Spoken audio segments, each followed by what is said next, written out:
కవిత bail పిటిషన్లపై ఇవాళ సాయంత్రం 5 గంటలకు ఢిల్లీ హైకోర్టు జడ్జిమెంట్ ఇవ్వనుంది. జస్టిస్ స్వర్ణకాంత శర్మ తన తీర్పును వెలువరించనున్నారు.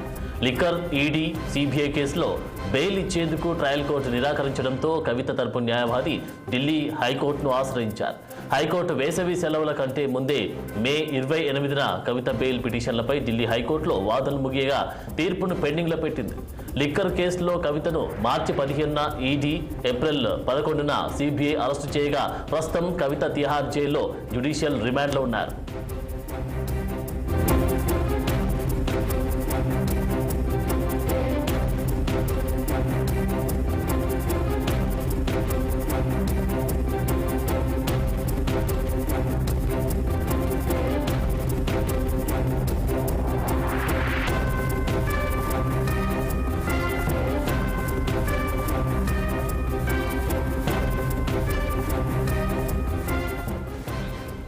కవిత బెయిల్ పిటిషన్లపై ఇవాళ సాయంత్రం 5 గంటలకు ఢిల్లీ హైకోర్టు జడ్జిమెంట్ ఇవ్వనుంది.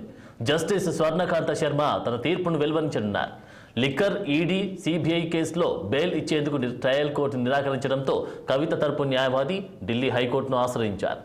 హైకోర్టు వేసవి సెలవుల కంటే ముందే మే 28న కవిత బెయిల్ పిటిషన్లపై ఢిల్లీ హైకోర్టులో వాదనలు ముగియగా తీర్పును పెండింగ్లో పెట్టింది. లిక్కర్ కేసులో కవితను మార్చి 15న ఈడీ, ఏప్రిల్ 11న సిబిఐ అరెస్టు చేయగా ప్రస్తుతం కవిత తిహార్ జైల్లో జ్యుడిషియల్ రిమాండ్లో ఉన్నారు. ఇక ఇదే అంశానికి సంబంధించి తాజా అప్డేట్స్ మా ప్రతినిధి అశోక్ అందిస్తారు. అశోక్, ఢిల్లీ లిక్కర్ కేసులో ఆరోపణలు ఎదుర్కొంటున్న ఎమ్మెల్సీ కల్వకుంట్ల కవితకు సంబంధించిన హైకోర్టులో పెండింగ్ లో ఉన్న ఏదైతే బెయిల్ పిటిషన్ తీర్పు మరి కొద్దిసేపట్లోనే దానికి సంబంధించి జడ్జిమెంట్ ఇవ్వబోతోంది. సూర్యకాంత శర్మతో కూడిన ధర్మాసనం ఈ తీర్పు ఇవ్వబోతుంది. సో గతంలోనే మే 28వ తారీఖు ఈ కేసు విచారణ పూర్తయింది. జడ్జిమెంట్ ఈ రోజుకి వాయిదా వేసింది. సో దాదాపు అయితే కింది కోర్టు ఏదైతే ట్రయల్ కోర్టు ఇచ్చిన తీర్పును సవాల్ చేస్తూ ఆమె హైకోర్టును ఆశ్రయించారు. సో హైకోర్టులో సుదీర్ఘ వాదనలు జరిగిన తర్వాత ఒక నెల రోజులు వేసవి సెలవులు కావడంతో ఆ కేసుని వేసవి సెలవుల తర్వాత జడ్జిమెంట్ ఇస్తామంటూ స్పష్టం చేసింది. అందులో భాగంగానే ఈ రోజు దానికి సంబంధించిన జడ్జిమెంట్ మరో కొద్దిసేపట్లో ఇవ్వబోతుంది. సో అందరూ అయితే ఎదురు చూస్తున్నారు. బీఆర్ఎస్ సంబంధించిన నేతలు గానీ వాళ్ళకి సంబంధించిన సన్నిహితులు ఖచ్చితంగా కవితకు బెయిల్ వస్తుందని అనుకుంటున్నారు. మరోపక్క ఈడీ, సిబిఐ అటు గతంలో మార్చి 15న ఈడీ అరెస్ట్ చేసింది, ఏప్రిల్ 11న సిబిఐ అరెస్ట్ చేసింది. ప్రస్తుతం తిహార్ జైల్లో జ్యుడిషియల్ కస్టడీలో ఉంది కవిత పైన చాలా ఆరోపణలు ఈడీ చేసింది. ఛార్జ్ షీట్ లో కూడా ఆమె సన్నిహితుల పైన కూడా ఆరోపణలు చేసింది. ముఖ్యంగా 100 కోట్ల రూపాయలు కవిత ఇచ్చింది. కవిత తన సన్నిహితులైన శరత్ చంద్ర రెడ్డి, వినయ్ బాబు, ఏదైతే అభిషేక్ బోయిన్పల్లి వీళ్ళతో కలిపి 100 కోట్ల రూపాయలు ఆమ్ ఆద్మీ పార్టీకి ఇచ్చింది. ఆమ్ ఆద్మీ పార్టీ గోవాలో ఖర్చు పెట్టింది. సో ఇదంతా ఒక పథకం ప్రకారము Aam Aadmi party south group కి మేలు చేసేలా లిక్కర్ పాలసీ రూపకల్పన చేయడం, దానివల్ల 2,800 కోట్లకు పైగా ఢిల్లీ ప్రభుత్వానికి ఖజానాకు నష్టం జరగడం, ఇదంతా ఒక పథకం ప్రకారము సౌత్ గ్రూప్ ఇన్వాల్వ్ అయింది. అందులో 30% పైగా ఇండోర్ స్పిరిట్ లో కవితకు వాటా ఉంది. సో ఇవన్నీ ఒక ముందస్తులో భాగంగానే గ్రూప్ ఆఫ్ మినిస్ట్రీ ఏర్పాటు చేస్తే గ్రూప్ ఆఫ్ మినిస్ట్రీ సంబంధించిన నోటు సౌత్ గ్రూప్ ముందుగానే తెలిసిపోతుంది. దాని అందరినీ మార్పులు చేర్పులు చేసి ఎంత పర్సెంటేజ్ ఇవ్వాలి, ఎంత పర్సెంటేజ్ గవర్నమెంట్ కి ఇవ్వాలి అనే దానిపైన కూడా సౌత్ గ్రూపే ఇన్వాల్వ్ అయ్యి వాళ్ళ పాత్ర చాలా, అందులో కవిత పాత్ర చాలా ఉంది. ఆమె కవిత ఎక్కడెక్కడ ఎవరితో ఫోన్ మాట్లాడింది, ఆమె ఫోన్ లో డాటా ధ్వంసం చేయడం, ఇవన్నీ ఈడీ ప్రస్తావించింది. సో అనేక అంశాలు పరిగణలోకి తీసుకున్న ట్రయల్ కోర్టు ఆమెకు బెయిల్ తిరస్కరించింది. దాన్ని సవాల్ చేస్తూ ప్రస్తుతం ఆమె హైకోర్టులో ఆశ్రయించింది. హైకోర్టులో ప్రస్తుతం మరికొద్ది సేపట్లో దానికి సంబంధించిన కేసు సంబంధించిన ఏదైతే బెయిల్ పిటిషన్ కూడా విచారణ దాని తీర్పు ఇవ్వబోతుంది. ఓకే, మరి కవితకు ఈ యొక్క వాదనలు ముగిసిన అనంతరం మరి బెయిల్ వచ్చే అవకాశం కనిపిస్తా ఉందా? ఎలా ఉండబోతుందంటారు నెక్స్ట్ సిచ్యువేషన్?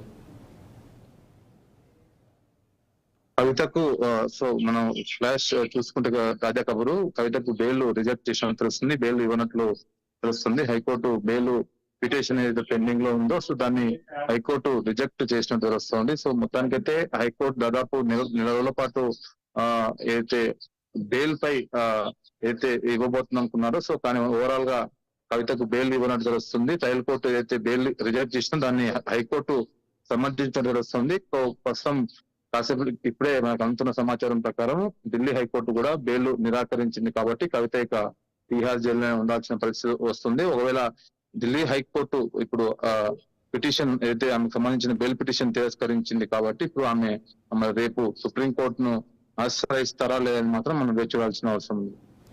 ఓకే, మరి ఈ యొక్క అంటే బెయిల్ పిటిషన్లో బెయిల్కి సంబంధించి మనం విషయానికి వస్తే బెయిల్ ఇంత జాప్యం జరగడానికి రిజెక్ట్ కావడానికి గల ప్రధాన కారణం ఏమై ఉండొచ్చు అంటారు?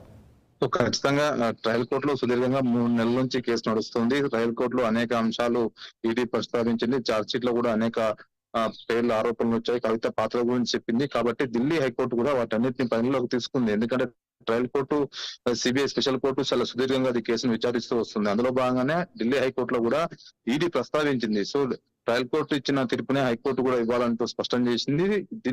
ఢిల్లీ హైకోర్టులో ప్రధానంగా కవిత చేసిన అనేక ఏదైతే ఈడీ ఛార్జ్ షీట్ లో పొందుపరిచిన పేర్లు కానీ, కవిత ఎక్కడెక్కడ ఎవరినో కలుసుకున్నారు, 100 కోట్ల వ్యవహారము, సౌత్ గ్రూప్ ఇన్వాల్వ్, కవిత ఫోన్లలో డాటా ధ్వంసం చేయడం, 10 ఐఫోన్లలో డాటా రికవరీ కాకపోవడము, ఆమె సంబంధించిన సన్నిహితులను అందరి అప్రూపర్ గా మారడము. సో కాబట్టి ఇవన్నీ పరిగణలోకి తీసుకున్న తర్వాతనే ఢిల్లీ హైకోర్టు ఆమెకు బెయిల్ రిజెక్ట్ చేసినట్టు తెలుస్తోంది. Okay, thank you.